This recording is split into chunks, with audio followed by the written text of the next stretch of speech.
introduce myself. I'm Ashley Sides. I'm the Preservation Outreach Coordinator at the Arkansas Historic Preservation Program.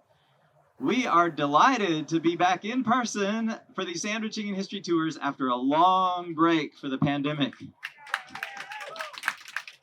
Thank you. Now, without further ado, I want to turn over the podium to my colleague, Holly Hope.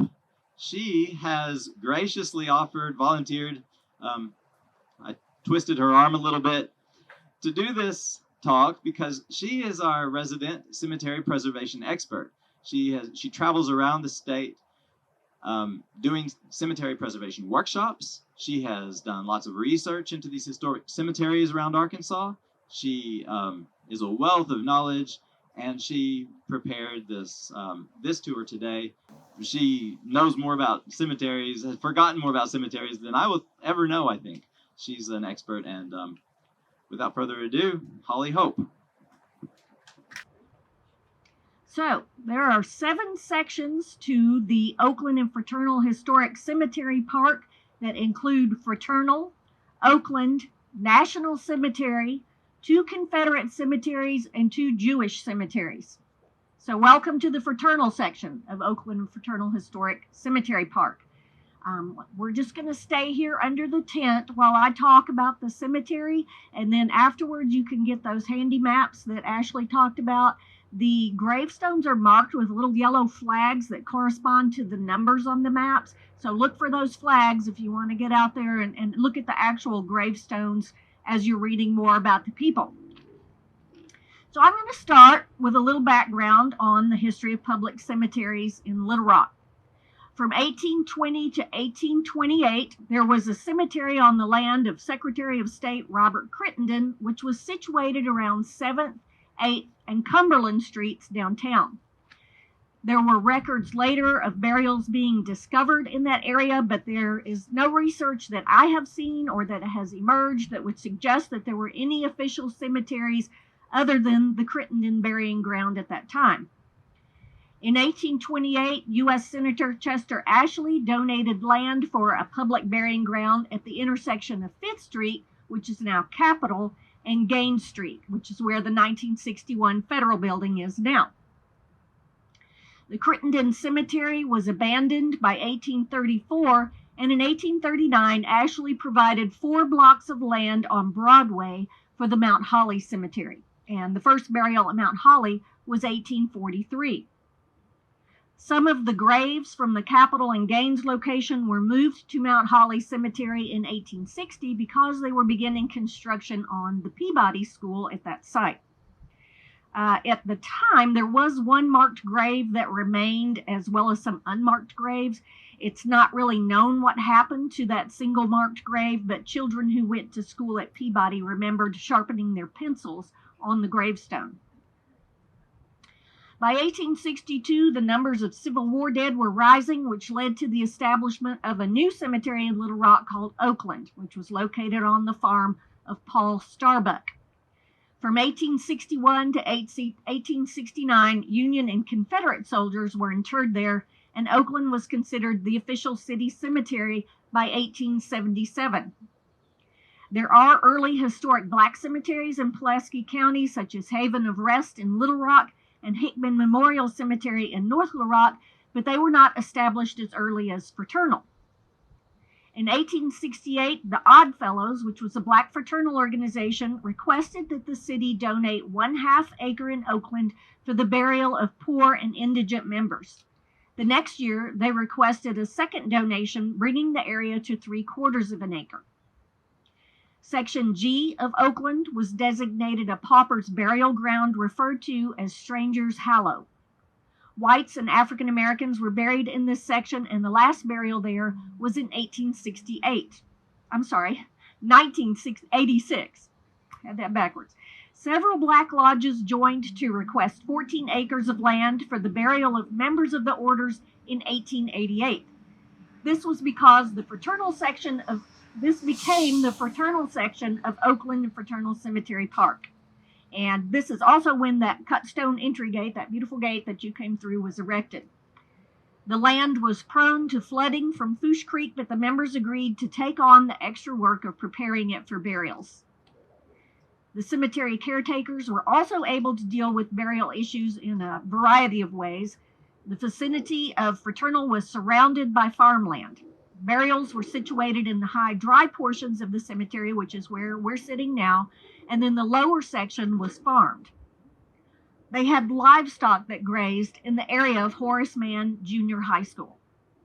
As late as the 1960s, Fraternal's budget was $4,000. A sexton caretaker lived on the property, and his house stood up to the 1970s when it burned. It was actually situated behind you over to your right. There are a few burials there now, but you can still see a little sidewalk that remains from the house. And as an aside, the house was also featured in the Burt Reynolds movie White Lightning. The sexton, Mr. T.T. Thomas, had no public utilities in his home and very low cash wages, so he supplemented his income and helped to maintain the cemetery by selling eggs and raising hogs. Thomas had a cow and a mule named Sun, who gained fame by opening a gate latch with his teeth and his lips. The land where Kroger is situated, which is right over there, was a large sweet potato patch and a cornfield, which allowed many families to eat during the Great Depression. During this time, the cemetery fell into disrepair. Original lodge members had died off, and the new ones were not financially able to install large monuments and copings for family plots. Fraternal had no land to sell for revenues, and the cemetery did not receive any money from leases and sales of surrounding land. In 1902, part of Section A in Fraternal was taken by the extension of Barber Street, which is behind us there, and actually it would have been under Barber Street, under the actual street. When Horace Mann School was built, graves that were on that land and were originally deeded to Fraternal in 1888 were removed and relocated to the current property. At this point, the original 14 acres shrank down to 8.5. Increasing pauper burials and regular burials brought in low revenues, making it more difficult to do groundskeeping, and into the 70s, graves were dug by hand. Often families were turned away because they couldn't find anyone to dig a grave, and some interments were placed in the roadways because they couldn't access plots anywhere else. At this point, the civil rights movement brought more African American participation into city government, and concerns about Fraternal Cemetery began to be addressed. A city ordinance was passed in 1974 to assist Fraternal, and $12,000 were allocated to improvement. Oakland's board took over supervision of Fraternal and provided grave digging. They shared equipment and some of the rental income from leasing city-owned land. Other projects included cataloging headstones after the loss of cemetery records in the 1970s fire at the sexton's house, and this effort is ongoing. It's ramping up, so there's going to be some important information recorded. Gravestones are now being maintained, and they're being cleaned on a more regular basis, and the roads were actually paved in 2021. So they have some nice new roads now, whereas before it was just dirt. The area around the Dunbar neighborhood, which is a few blocks east of the cemetery and south of Interstate 630, was a center of black settlement after the Civil War. The construction of African American churches and homes led to the growth of the 9th Street area as a concentration of black-owned and operated economic, social, and cultural enterprises. By 1900, approximately 14,000 African Americans made their homes in Little Rock. Black businesses, public schools, and higher education institutions were constructed in the area. A number of the state's most prominent black citizens lived in the proximity of the Dunbar neighborhood and Broadway, and many of those were well-known upper-income members of society, and they were interred here at Fraternal Cemetery. But it was also the burying ground of the average resident and people categorized as paupers. As I said, black fraternal groups were instrumental in the formation of Fraternal Cemetery, and you'll see many Mosaic Templar stones which were provided by the fraternal group begun by John E. Bush, who is buried in that mausoleum over there, the only mausoleum in the cemetery. In 1882, Bush and Chester Keats, both of whom are buried here at Fraternal, co-founded the Mosaic Templars of America in Little Rock. The fraternal organization, which operated from the 1880s to the 1930s, became an international concern encompassing 26 states and 6 foreign countries and claiming more than 25,000 members. Mosaic Templars was considered one of the most successful and largest Black-owned businesses in the world. Among the operations of the Mosaic Templars were women's auxiliary branches. They had an insurance company, a building and loan association, hospital, business college, publishing house, and a nursing school. John Bush was orphaned at 7, but he did odd jobs to support himself and attended school at Wesley Chapel, which was the Black Methodist Church at 8th and Broadway. He graduated from public school in 1876 and took a job as a railway postal clerk at night while he simultaneously worked as a principal at Capitol Hill School in Little Rock and later at the African American School in Hot Springs. In 1882, Bush recognized the need for life and burial insurance for African Americans, and he and his friend Chester Keats formed the Mosaic Templars of America for that purpose. Bush served as Templars' National Grand Scribe and Treasurer from the organization's inception to his death. Through Bush's fraternal organization, members could receive insurance policies and a marble gravestone, and there are tons of them out here. I can tell you what the symbol is. There's also a symbol of that on Bush's mausoleum. In 1908, the Mosaic Templars of America headquarters, which is now the reconstructed Mosaic Templars Cultural Center, was built at 9th and Broadway. Unfortunately, the original building was destroyed completely in a fire, which was totally heartbreaking. But it looks great. They were true to the historic form.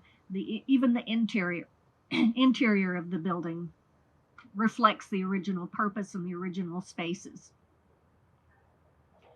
After Reconstruction, Bush embraced local politics, serving in 1883 as representative of the majority Black 6th Ward at the Republican State Convention.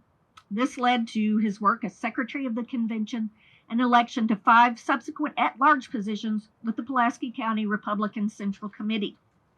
Patronage positions that Bush held included serving as Governor Powell Clayton's chief Black lieutenant, temporary chairman of the Pulaski County Republican Convention, delegate to the Republican National Convention, and secretary of the county convention. In 1892, President William McKinley appointed him receiver of United States lands.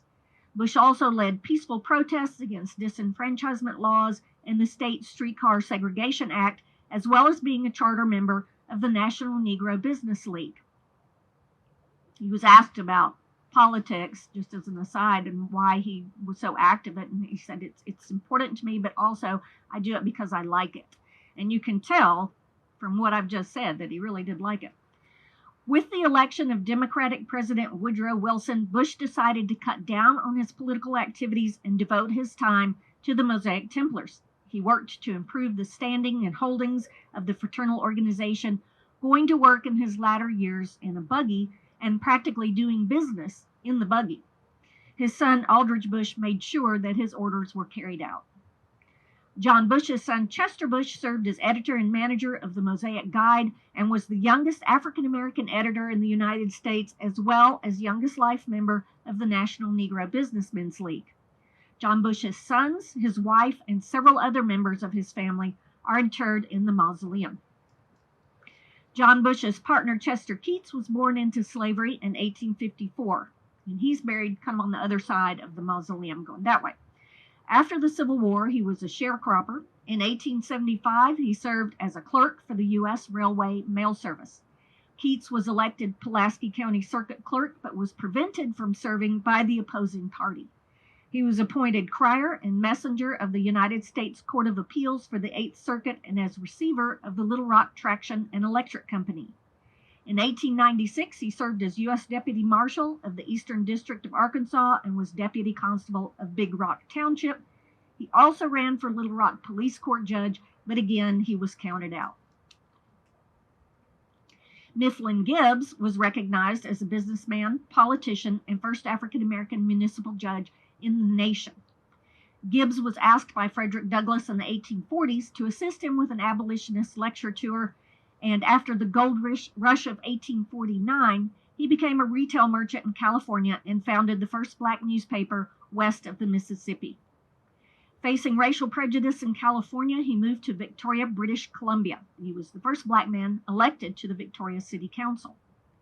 In 1871, he moved south, where he met William H. Gray, who was Arkansas State Commissioner of Immigration and Lands, and Gray persuaded him to move to Arkansas, where he passed the bar exam in 1872.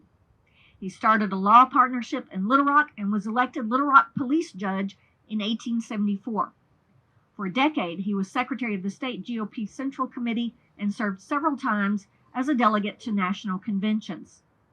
President Rutherford B. Hayes named Gibbs registrar of the Little Rock District Land Office in 1877, and in 1889, President Benjamin Harris named him receiver of public monies in Little Rock.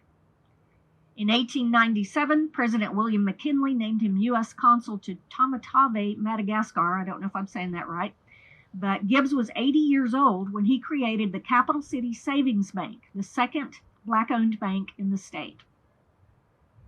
Isaac Gillam Jr., and the Gillam family is buried right behind you, was the son of Isaac Gillam Sr., who served in the Arkansas General Assembly, who is buried at the National Cemetery across the road. Isaac Jr. attended school at Howard University in Washington, D.C. He took graduate courses in educational administration at Yale University, University of Chicago, and University of Cincinnati. His educational career began as a high school principal in Fort Smith, and later he worked as principal of Gibbs High School, where he served for 50 years. Gillam also taught at Shorter College in North Little Rock, and he assisted in establishing the Arkansas Negro Democratic Voters Association. Gillam Park and Gillam School, which is now an annex to Granite Mountain School, are named for the family. So I have highlighted black politicians and educators, but there were many black physicians and medical institutions that served the city of Little Rock as well. A report in 1930 stated that African Americans were admitted to 7 hospitals in Pulaski County. 2 were black hospitals, 3 provided 111 beds total for blacks, and 1 railroad hospital included a facility for African American patients. There was also 1 tuberculosis treatment center for black patients. By 1950, it was reported that there was a shortage of hospital beds for the African American population of Little Rock. There were still only 2 exclusively black hospitals at the time that included black doctors on the staff. Few of the hospitals in Pulaski County that were instituted for the African American population included the Little Rock Colored Infirmary and Nursing School, J.E. Bush Memorial Hospital, Great Southern Fraternal Hospital, Mosaic State Hospital, and that building still stands next door to the Mosaic Templars Cultural Center, Royal Circle of Friends, United Friends of America Hospital, and the Lena Jordan Hospital, and the Thomas C. McRae Memorial Sanatorium, which was the tuberculosis sanatorium that I mentioned. And that's in Alexander. It still stands, but it's been damaged by fire, and now it's privately owned. Federal legislation such as the Hill-Burton Act of 1946, the Civil Rights Act of 1964, and the Social Security Amendments of 1965 played a role in the closing of exclusively African American hospitals. The abolition of segregation meant black hospitals across the nation were consolidated or closed between 1960 and 1980. And there are some of the physicians who were instrumental in the institution of these hospitals and instrumental in serving the African American population of Little Rock. They're buried here at Fraternal. They provided services before and after the era of integration. And these include Dr. George Washington Hayman. He's buried down by Bush. He put himself through college by teaching and selling cotton. Hayman attended Meharry Medical College in Nashville, Philander Smith College in Little Rock, and Chicago Clinical School of Physicians and Surgeons. The 8-bed Little Rock Colored Infirmary was in Hayman's home on High Street, which is now Martin Luther King Jr. Drive. He also served at the Fraternal Hospital on 9th Street. Dr. Hayman was nominated to a federal pension examining board, but the Grand Army of the Republic objected, and he was rejected for the position. Civically, he worked to lead protests against segregated streetcar laws, and he organized a streetcar boycott in 1903. His fellow physician, Dr. D.B. Gaines, whose first name was legally Doctor, joined Thornton in the protests. Gaines was born into slavery in South Carolina. He graduated from Philander Smith College, and he became a teacher in Little Rock until 1893, where he attended Meharry Medical College. He was a practicing physician in Little Rock for 5 years until he joined the ministry in 1900 and pastored at Mount Pleasant Baptist Church for 35 years. Dr. John Marshall Robinson was a doctor and a civic leader. He worked to assist the state's Black residents with their medical needs, and he was very active in achieving equal Black participation in the voting process. Robinson practiced medicine in Newport, Arkansas until 1904, when he completed his medical studies at Knoxville Medical College in Tennessee. He was co-founder of the 1905 Pulaski County Medical, Dental, and Pharmaceutical Association. By 1906, he had opened a medical practice at 7th and Main Streets, where he performed surgery in his offices. Robinson went to jail for murder in 1911, but he was released after 2 years because he removed a bullet from a fellow inmate's heart using a groundbreaking technique. He was later pardoned for his crime in 1944. Robinson founded Bush Memorial Hospital in Little Rock in 1918. By 1925 at the hospital, there were 85 beds there, up from 35, and by 1927, Dr. Robinson held the position of chief surgeon. He was also chief surgeon of the Royal Circle of Friends Hospital and the Lena Jordan Hospital, and both those are in Little Rock. He was very politically active in the fight for African American rights. In 1919, he became a founding member of the National Association for the Advancement of Colored People in Little Rock. He co-founded and served as president of the Arkansas Negro Democratic Association in 1928, but he retired from politics by the early 1950s. Robinson continued to work in the medical field and civic endeavors, being recognized by state and national medical associations and being named Little Rock's Negro Man of the Year in 1949. Dr. John G. Thornton attended Meharry. Thornton had an office in the Mosaic Templars headquarters building and served as National Grand Medical Examiner.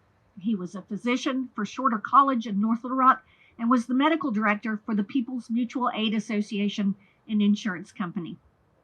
Thornton was also vice president of the National Medical Association, which was founded as a professional association for Black physicians.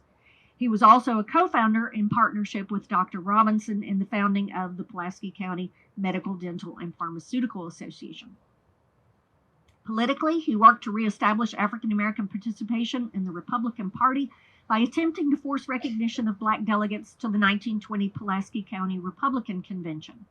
And as a aside, if you're just driving around, Dr. Thornton's home still stands at 1420 West 15th Street, if you just feel like checking it out. It's a really beautiful house. Dr. Raymond James Mehta opened his dental practice at 9th and Gaines Street in the early 1900s. Prior to moving to Arkansas, he worked as a cigar maker, owning his own cigar factory in Georgia. And this is how he paid for his tuition at Meharry Medical College. Okay, so today we've touched on the more prominent members of African American society represented here at Fraternal, but most of the interments here at the cemetery are everyday working people. So the story of the cemetery is also the story of segregation and the lives of the people who were born into slavery. They had to make their way in life by working, and they had to work hard. In looking at the census records, people that are buried here were primarily employed in service work or hard labor. The occupations that I saw were porters, drivers, laborers, cooks, or maids, sometimes from the age of 13. And they often worked those jobs up to the year of their death. Can you imagine being 70 years old and working as a bricklayer or doing ironing or cooking? And I mean, they must have worked till that day. This hard life is telling and information from death certificates that chronicle heart disease. They had cancer, strokes, aneurysms, pneumonia, and other debilitating diseases as their cause of death. So not many died a peaceful death in bed. Fraternal also included pauper burials. In looking at the gravestones in this cemetery, you can see these divisions in society by the forms of the stones themselves. For instance, the classical granite mausoleum for the Bush family, or the large marble upright stone with elaborate cap for Chester Keats, can be contrasted with the simple vernacular concrete markers that are created by impressing letters into the surface or incorporating molded funerary symbols like doves or angels. So these differences can detail the economic levels of those interred at Fraternal. And if you're walking around, my very favorite one is Emma Proctor's gravestone, which is over that way. It's a concrete form of an obelisk. It's very vernacular, but the lettering is impressed in with little broken pieces of shells and pieces of glass and pottery. And there are some little three-lobed symbols on it, which can, if you look at iconography or symbolism books, the ivy is a symbol of the Trinity because it has the 3 leaves on it. So just guessing, I would say that that's an approximation of the Trinity as a symbol. If anybody has any other ideas, let me know. But it's really poignant, and I think it's absolutely beautiful. Is there anybody that's associated? I know Constance is associated with the Bush family over here. If anybody has any stories about people buried here, Carla Coleman, where are you, Carla? Oh, thank you. And don't forget, if you want to walk around and look at the gravestones, get your handy dandy map if you have not gotten one, and check them out. Thank you. I want to personally thank Holly for this wonderful tour. Thank you, Holly.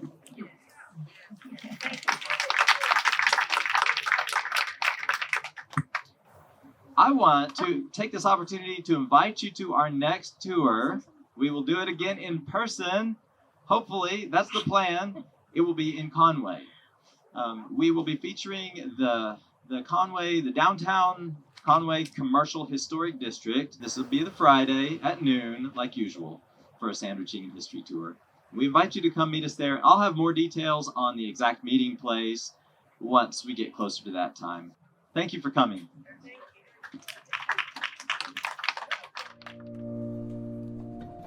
Thank you.